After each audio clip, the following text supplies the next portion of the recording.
Hello mga mi! So, for today's video naman po, samahan nyo kami. Pupunta tayo ng bundok sa maisa ni Father. Ayan. Pero hindi ako sumama at this moment kasi meron po akong inaalagaan na mga baby. So, ayan. Bali yung kapatid ko lang kumuha ng video na yan. Kasama niya si Father. Kailangan kasi may tanggalan ng damo yung mais para at least maganda yung production niya at maganda yung tubo ng mais. At syempre makapag-harvest tayo ng marami-rami. Bali may mga kasama naman si Papa na taga tanggal ng damo ng mais. Kasama din yung kapatid ko na yung nag-video na yan.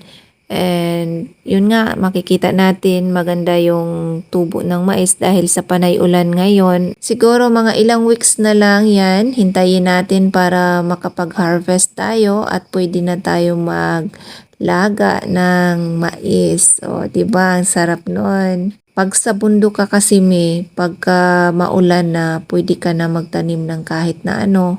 So, may maha-harvest ka talaga. So, 'di ba masarap manirahan sa bundok. Kaya the best talaga ang province life para sa akin. O 'di ba may maganda yung view dito sa bundok at napaka-fresh ng hangin dito. Anyway, ngayon pakinggan natin yung aking brother kung paano siya magsalita mga mi. What's up kaban-kalanon, what's up negrosanon, so harita sa buong sa bukid. Muadto ta sa bukid. Ang lugar na dapit sa langit. Diba? See? May isa ni Father? Wow. So greeny. Here is, you can smell very good air. Yes. So I'm encouraging you all to go and the mountain because you can really smell fresh air. Yes. So my father is over there. Ganyan magsalita yung brother ko mga mi.